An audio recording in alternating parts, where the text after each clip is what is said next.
Assalamualaikum warahmatullahi wabarakatuh. Auzubillahi minasyaitonir rajim. Bismillahirrahmanirrahim. நஹ்மது நுஸல்லி அலா ரசூலின் கரீம் அம்மா பாத். இன்று நான் பேச எடுத்துக்கொண்ட தலைப்பு ஹலிமுன். ஹலிமுன் என்றால் சகிப்புத்தன்மை. ஒளிமயமான இஸ்லாமிய நெறியை பின்பற்றி வரும் அச்சமுள்ள முஸ்லிம் அனைத்து சந்தர்ப்பங்களிலும் சகிப்புத்தன்மையும் கோபத்தை கட்டுப்படுத்துவதையும் வலிமையாக கொள்ள வேண்டும். அல் குர்ஆன் 3வது அத்தியாயம் 134வது வசனத்தில் அல்லாஹ் கூறுகிறான், வல் காலிமீன மினல் ஹைலி வல் ஹாஃபின அனினாஸ் வல்லாஹ் யுஹிபுல் முஹ்சினின்.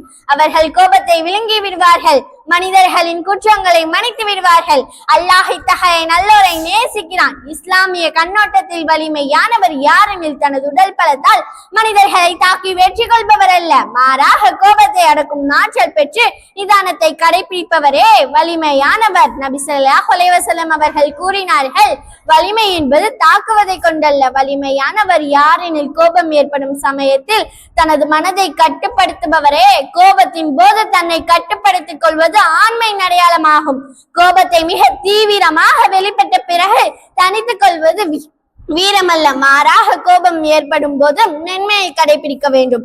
ஒரு மனிதர் தனது உணர்வுகளை வெடித்து கிளம்பும் போது அதை கட்டுப்படுத்தி உறுதியாக இருந்து கொண்டால் தர்க்கம், குழப்பம் போன்றவற்றை தவிர்க்க முடியும். அல்லாஹ்வின் திருப்பொருத்தையும் மனிதர்களின் அன்பையும் பெற்ற லட்சியத்தை எளிதாக அடைய முடியும். இந்த இடத்தில் நபி ஸல்லல்லாஹு அலைஹி வஸல்லம் அவர்களின் உபதேசத்தை குறிப்பிட்டாக வேண்டும். ஒரு மனிதர் நபி ஸல்லல்லாஹு அலைஹி வஸல்லம் அவங்க இடத்தில் எனக்கு திரும்ப திரும்ப உபதேசம் செய்யுங்கள் என்று கூறிய போது நபி ஸல்லல்லாஹு அலைஹி வஸல்லம் அவங்க கோபப்படாதே என்ற ஒரே வார்த்தையை கூறிக்கொண்டிருந்தார்கள். நபி ஸல்லல்லாஹு அலைஹி வஸல்லம் அவர்கள் அஸஜ் அப்த கைஸுக்கு கூறினார்கள், உம்மிடத்தில் அல்லாஹ் நேசிக்கிற இரு பண்புகள் இருக்கிறது, அவை சகிப்புத்தன்மை, நிதானமாகும். முஸ்லிம் சில சந்தர்ப்பங்களில் கோபப்படுவராக இருக்க வேண்டும், எனினும் அது தனக்காக இல்லாமல் அல்லாஹ்வுக்காக ரோசப்பட வேண்டும். உண்மை முஸ்லிம் அல்லாஹ்வின் கட்டளைகளை அவமதித்து வருப மீறி அவனது மார்க்கத்துடனும் அவனுடைய சட்டங்களுடனும் விளையாடும் பாவிகளை பொங்கி எதிராக எழ வேண்டும். ஸல்லல்லாஹு அலைஹி வஸல்லம் அவங்க தனக்காக எவரையும் பழி வாங்கியதில்லை, எனினும் அல்லாஹ்வின் கட்டளைகளை தகர்க்கப்பட்டால் அல்லாஹ்வுக்காக பழி வாங்குவார்கள். நபி ஸல்லல்லாஹு அலைஹி வஸல்லம் அவங்க சில சந்தர்ப்பங்களில் கோபம் கொண்டுள்ளார்கள். மார்க்க கட்டளைகளை அலட்சியப்படுத்தப்படும் சந்தர்ப்பங்களிலும் அதன் சட்டங்களை முறையாக நிறைவேற்றவில்லை என்றாலும் நபி ஸல்லல்லாஹு அலைஹி வஸல்லம் அவர்களின் முகம் கோபத்தால் சிவந்துவிடும். நபி ஸல்லல்லாஹு அலைஹி வஸல்லம் அவர்களிடம் ஒரு மனிதர், நான் ஃபஜ்ர் தொழுகைக்கு தாமதமாகவே செல்கிறேன், அப்போது எங்களுக்கு தொலை வைப்பவர் தொழுகையை மிகவும் நீளமாக்குகிறார் என்று முறையிட்டார். அப்போது நபி ஸல்லல்லாஹு அலைஹி வஸல்லம் அவர்கள் கோபமடைந்தது போல் வேறு எப்போதும் கோபமடைந்ததே இல்லை.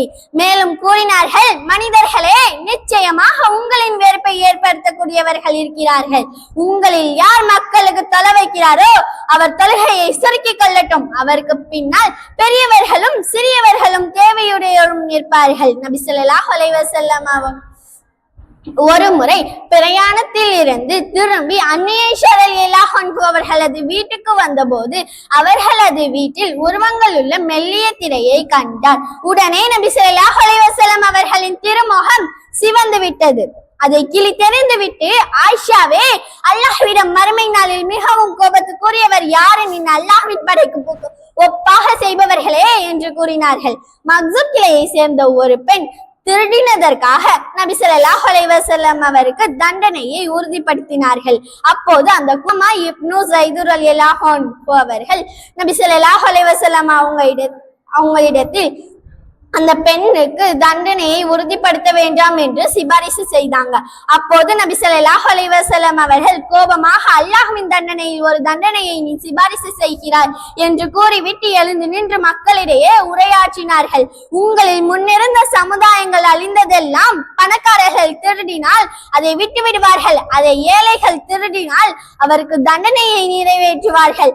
அல்லாஹ்வின் மீது சத்தியமாக என் மகள், அதாவது முஹம்மதின் மகள் ஃபாத்திமா திருடினாலும் அவரது கரத்தை நான் துண்டிப்பேன் என்று கூறினார்கள். இவ்வாறுதான் நபி ஸல்லல்லாஹு அலைஹி வஸல்லம் அவர்களின் கோபம் வெளிப்பட்டது.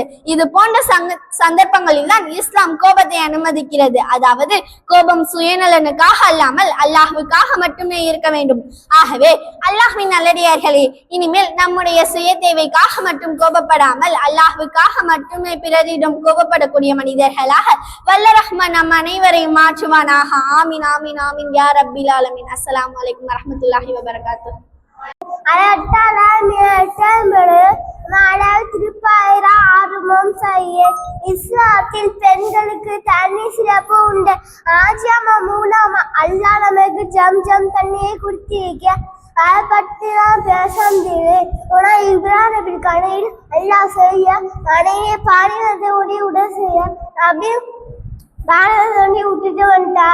ஆஜியம் சொன்னா அல்லாஹ் எங்களை பாதுகாக்கும். விட்டுட்டு கொஞ்ச நேரத்தில் சின்ன பிள்ளை அந்த இஸ்மாயில் நபி தண்ணி தாத்தாதா விட்டுட்டு போய் சஃபாமலுக்கு போய் பார்த்தாங்க. அங்கேயும் தண்ணியை மதுராமலுக்கு போய் பார்த்தாங்க. அங்கேயும் தண்ணியை என்ன இஸ்மாயில பார்க்கணும் காத்தை வச்சு அதுக்குங்க அந்த தண்ணி கொப்பிச்சுக்கிட்டு வந்து அதை பார்த்து நபி கொஞ்சம் முடிச்சு சின்ன அனமாரி காட்டினா. ஆனால் இப்போ நாடாவே பெருசாக ஜம் பேர்ந்துருக்கா. அஸ்ஸலாமு அலைக்கும் வரஹ்மத்துல்லாஹி வபரகாத்துஹு.